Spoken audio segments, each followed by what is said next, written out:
So students, in our next slide, in this slide, a family tree is given. A very interesting question and we'll try to solve it very interestingly, right? ठीक है, तो क्या है यहाँ पे, देखो क्या लिखा हुआ है, शोभनाज दादा दादी, कुछ ऐसा लिख रहा है ना, मदर फादर, दादाज मदर। तो देखते हैं, first of all we'll read it, right? Madhav went to a wedding along with his parents. He met many relatives there. तो आप जाते हो शादी में या कहीं भी जाते हो तो वहाँ पे बहुत सारे relatives मिलते हैं आपको, right? तो क्या होता है, but he did not know everyone. आप सबको नहीं जानते हो वहाँ पे, तो आपका इंट्रोडक्शन कराया जाता है कि ये आपके ये रिलेटिव हैं, ये आपके ये रिलेटिव हैं, राइट? है ना, बहुत सारे लोगों से मिलते हो, अच्छा लगता है ना। तो क्या हुआ यहाँ पे, he met his mother's grandfather. So mother's grandfather, समझ रहे हो आप, मम्मी के दादा दादी नाना नानी, है ना। Now, but found that her grandmother is not alive, and he also found that her dadi's mother, यानी grandmother's mother, दादी की मम्मी, is still alive. ऐसा होता है ना कभी कभी कि दादी की मम्मी है बट दादी जी नहीं है, इस टाइप से, है ना। तो ठीक है, and is more than 100 years old. तो दादी की मम्मी ऐसे ही होगा ना, 100+ years की होंगी, इतना जनरेशन टू जनरेशन, तो डिफरेंट जनरेशंस आर गिवन। अब मैं इसको आपको एक्सप्लेन करता हूँ।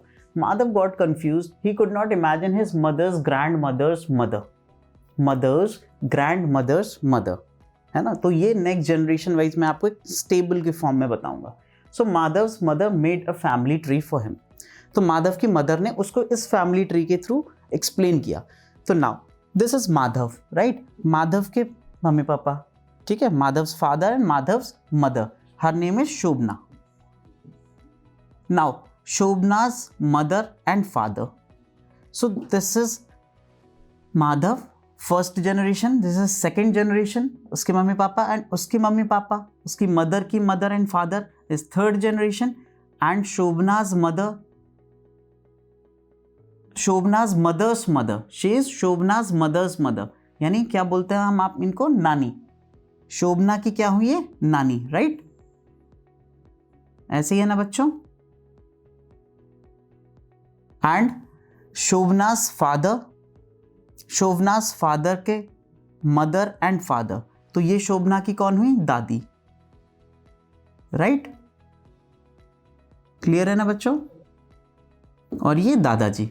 नाउ देयर पेरेंट्स, उनके दादा दादी और नाना नानी के parents, so they will come in fifth generation. तो ये फोर्थ जनरेशन हुई। फिफ्थ जनरेशन में शोभनाज दादाजी और उनके mother and father, Shobhana's dada's mother and dada's father, right? Similarly Shobhana's dadi's mother and dadi's father.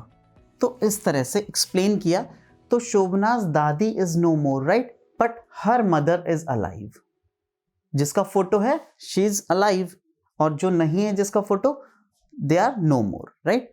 तो इसकी दादी नहीं है बट इसकी दादी की मदर है, ये यहाँ पे बोला है। तो इतना एक्सप्लेन करने के लिए उसकी माधव्स की मदर ने फैमिली चार्ट बना के माधव को समझाया। क्लियर?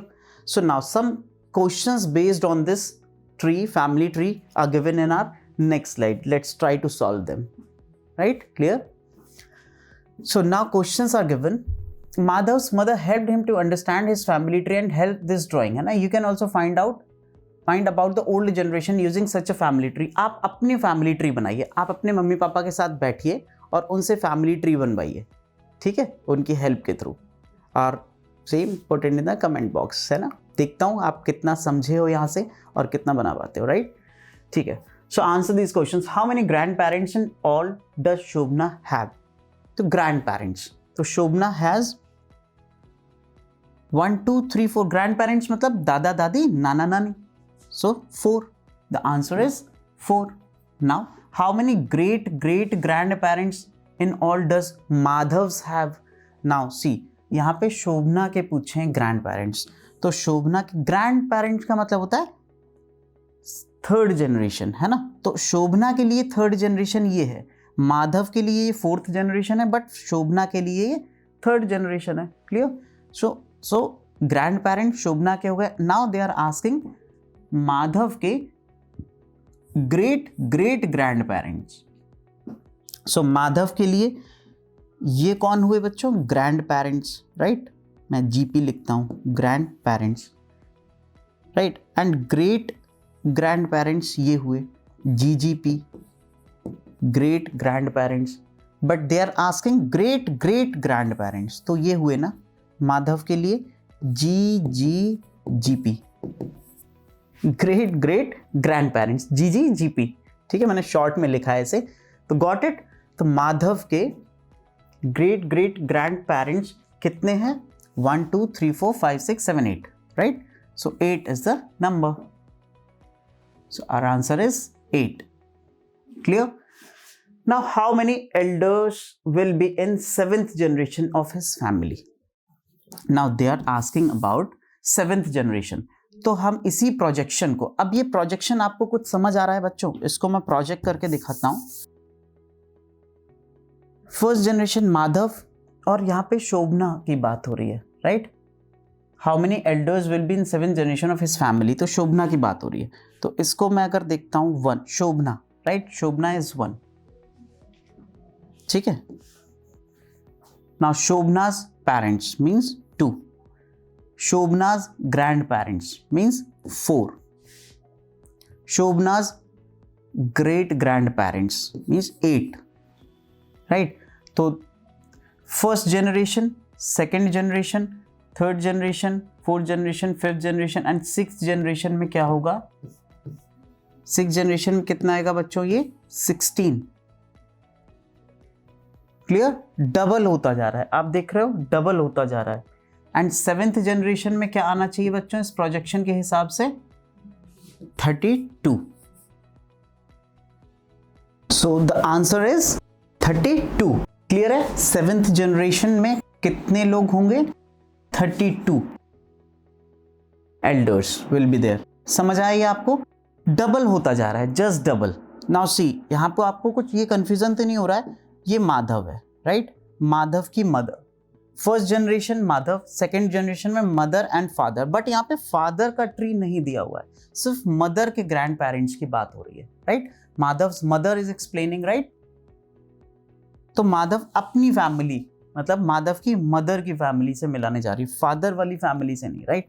तो यहाँ पे 1 मैंने इसको इसीलिए कंसिडर किया है, Madhav's mother single, then Madhav's mother's mother and father 2, then their parents यानी इसके ग्रैंड पेरेंट्स, माधव्स मदर के grandparents 4, then 8 and 16 and 32। तो 7th जनरेशन में इट मीन्स बच्चों क्या हो रहा है कि हर एक जनरेशन में डबल होता जा रहा है। ऑब्वियसली डबल होगा, हर एक के मम्मी पापा, राइट, डबल होता जा रहा है। क्लियर है? सो now let's move on to our fourth question. If he takes his family tree forward, in which generation will he find 128 elders? तो हमें क्या करना है? 128 elders किस जनरेशन में होंगे? Now इसी प्रोजेक्शन को कंटिन्यू करता हूं मैं। 32 का ट्वाइस कितना होगा बच्चों? 64, यानी कि 8th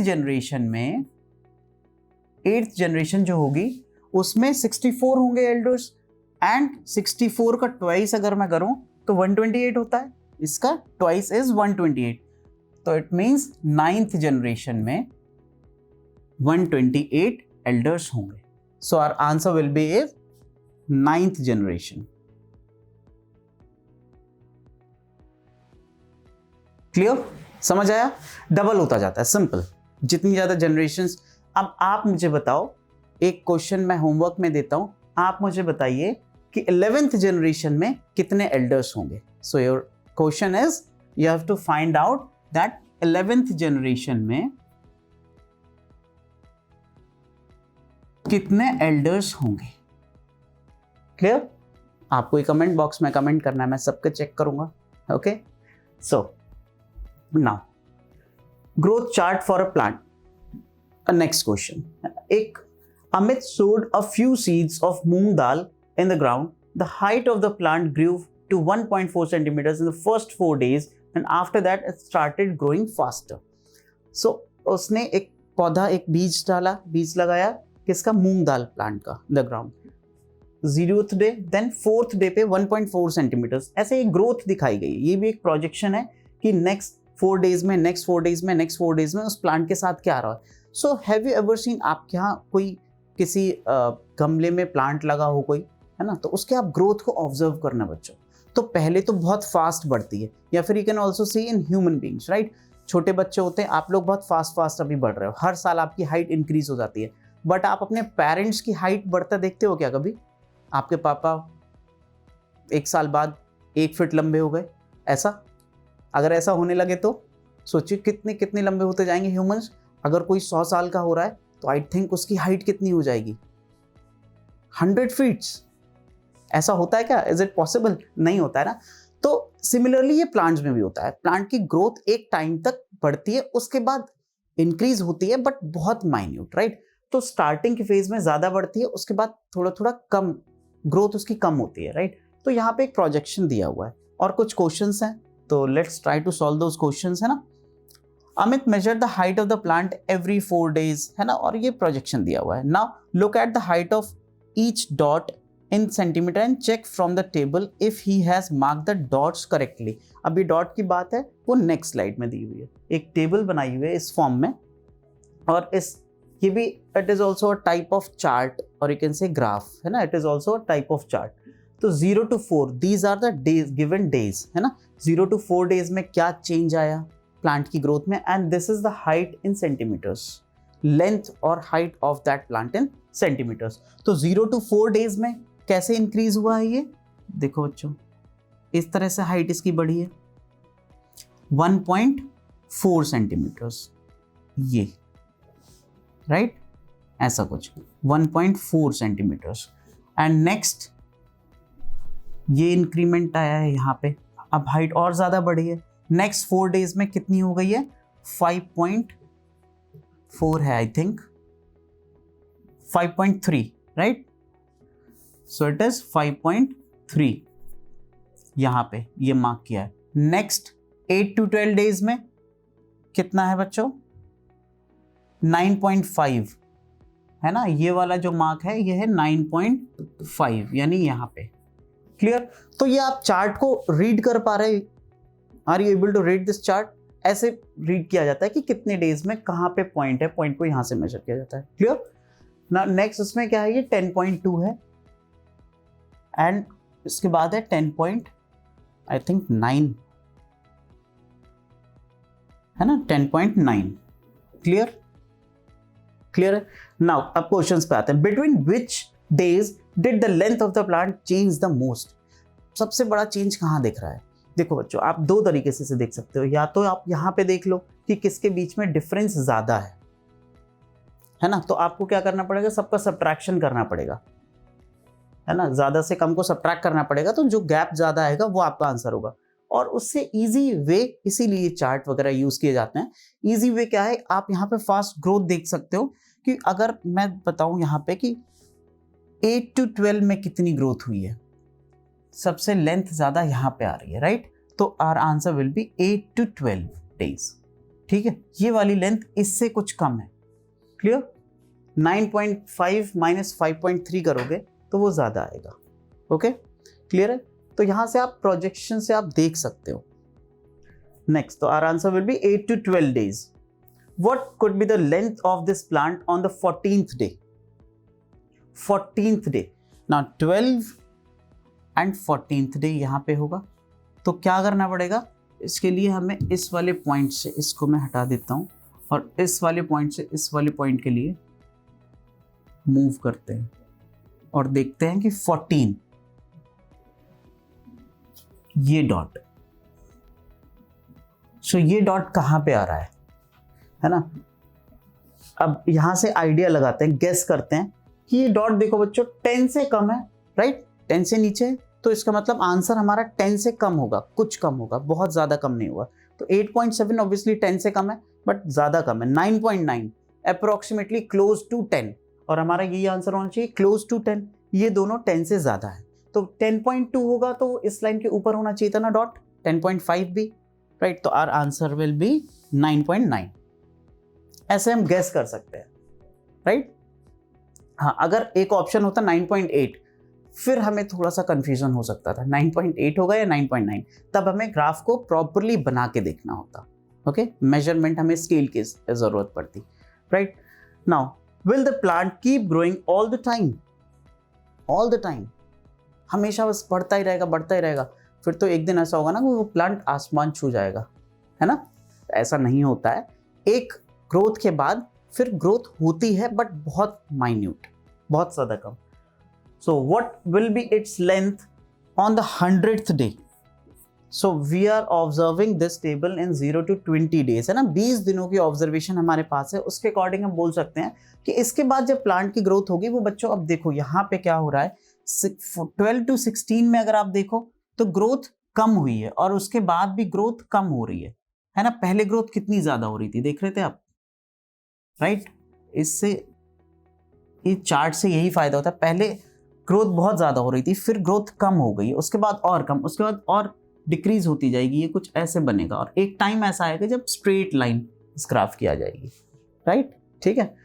तो 100 डे पे अगर मैं देखूं, अब प्लांट की ग्रोथ 10.9 पहुंच रही है ना? आप यहां से भी ऑब्जर्व कर सकते हो, पहले गैप ज्यादा है, फिर देखो 9.5 से 10.2, फिर 10.2 से सिर्फ नेक्स्ट 4 डेज में 10.9 हुआ, कम इंक्रीज हुआ है ना? यहाँ पे अगर 14 वगैरह होता तो हम देख सकते थे कि अभी बहुत ज़्यादा बढ़ रहा है।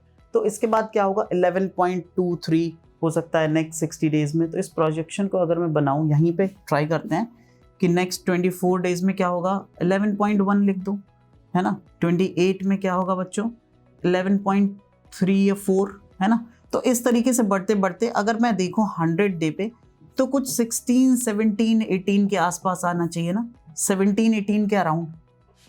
तो ऐसे ऑब्जर्व कर सकते हैं कि 17, 18 के अराउंड आ सकता है, बट ये वेरी करेगा प्लांट टू प्लांट, है ना? डिफरेंट वैरायटी के प्लांट्स होते हैं जो डिफरेंट, जिनकी हाइट और जिनकी ग्रोथ जो है वो डिपेंड करती है बहुत सारी चीज़ों पे, है ना? उसके ग्रोथ के फैक्टर्स होते हैं, factors affecting the plant's growth varies always, right? So end of the chapter we have completed all the questions. आपको बहुत हेल्प मिली होगी। हमने यहाँ पे बहुत सारे डिफरेंट टाइप के चार्ट्स पढ़े, आपने टैली मार्क के बारे में पढ़ा। बहुत interesting, this chapter was very interesting I think, है ना? मुझे तो बहुत मजा आया पढ़ाने में। आपको कैसा लगा आप बताइए, कमेंट बॉक्स में फीडबैक दीजिए। ओके, सो मिलते हैं नेक्स्ट चैप्टर में। Thank you, bye bye, take care.